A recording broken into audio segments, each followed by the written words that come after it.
Have you ever just looked at the world around you and thought, is any of this actually real? I mean, really? Well, today, we're going to unpack an ancient hymn that doesn't just ask that question. It suggests that this whole universe we experience might just be a reflection in some kind of cosmic mirror. So, our guide on this pretty mind-bending journey is the Dakshinamurthy Stotram. It's attributed to the incredible 8th century philosopher Shankara. And let me tell you, this thing isn't just a poem. It's like a compact masterclass in a school of thought that completely turns our idea of reality on its head. Okay, here's the plan. First, we'll get to know the text itself. Set the stage. Then, we'll dive into its central idea, this whole world in a mirror thing. From there, we'll ask who we really are, look at the practical steps of yoga, and finally explore the ultimate goal, seeing what's beyond the illusion. All right, so to really get what the Stotra is saying, we've got to first understand what we're reading and the huge philosophical idea that's driving the whole thing.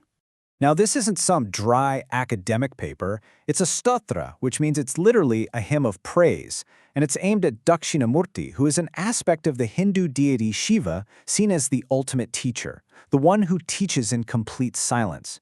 So what we're looking at is basically devotional poetry that's absolutely packed with metaphysical dynamite. And that dynamite has a name, Advaita Vedanta. Now, Advaita literally means not two. And its central idea, which is kind of a bombshell, is that your deepest, truest self, what's called the Atman, isn't just a small part of the universe, it is the universe. It's identical to the ultimate reality, or Brahman. Try to keep that idea of not two-ness in your head, because it is the key to unlocking everything else we're about to talk about. Okay, let's get to the first major puzzle this hymn throws at us. This is where things get really interesting, with a super radical idea about the world we experience every single day. Just think about this for a second. We've all had those dreams, right?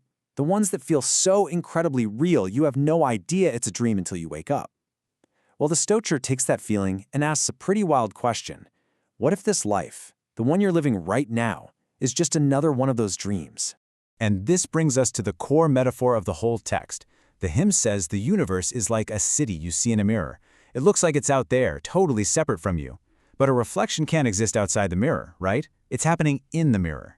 In the same way, the Stotra suggests the universe only seems to be outside of us, but it's really a reflection happening inside that one universal consciousness, the Atman. So what's running this incredibly convincing simulation? The text calls it Maya. Think of Maya as this cosmic power of illusion. It's like a film projector that throws this image of the universe onto a screen, making it all seem totally solid and real and external. Maya is the magic that makes the dream feel real while you're still in it. And the comparison is just wow. A dream feels completely real until you wake up. Then, poof, it's gone. The Stotra argues that our waking world works the exact same way. It feels 100% real right now. But when a person wakes up to their true self, the Atman, this whole reality of separate people and places is seen for what it is, just as temporary as that dream you had last night. Okay, so if the world is just a projection, like a cosmic dream, then what's not a dream? What's actually real? And maybe more importantly, who are we in the middle of this whole show? The sutra points out that because we're so captivated by this illusion of Maya, we make a huge mistake. We get our identity wrong. It's like we get so invested in a dream that we forget we're the dreamer, and we start thinking we are one of the characters inside the dream. And here's the crucial part. This text says we are none of these things we usually think we are. We say, my body, my thoughts. But who is the I that's saying that? We think we're our physical body, our breath, our 5 senses, or even our own mind with its endless stream of thoughts. But the Stotra says, nope, all of those are just things appearing in your consciousness.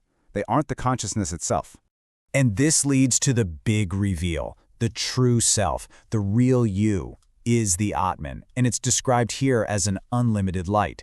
It's the silent, unchanging awareness, kind of like the screen that the movie of the universe is playing on.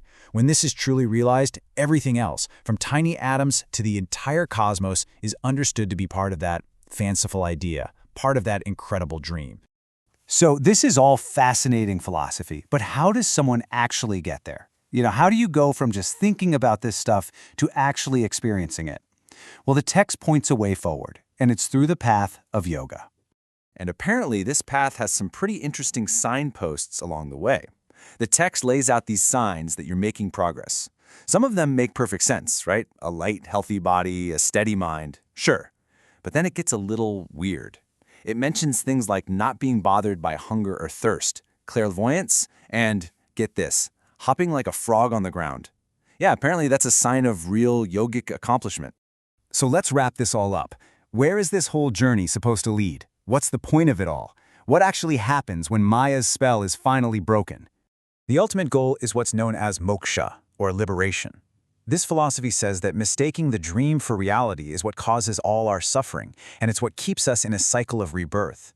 But by getting direct, undeniable knowledge of the Atman, by truly waking up to the fact that you are the screen, not the movie, the power of Maya just dissolves. The dream ends. And when the dream ends, so does the suffering. So we're left with this one last huge thought to chew on. The Dakshinamurthy Stotram gives us this incredible vision of reality as just a big cosmic reflection. But you can't have a reflection without a light source, right? So if everything we see, everything we touch, everything we are is just the reflection in the mirror, what or who is the light?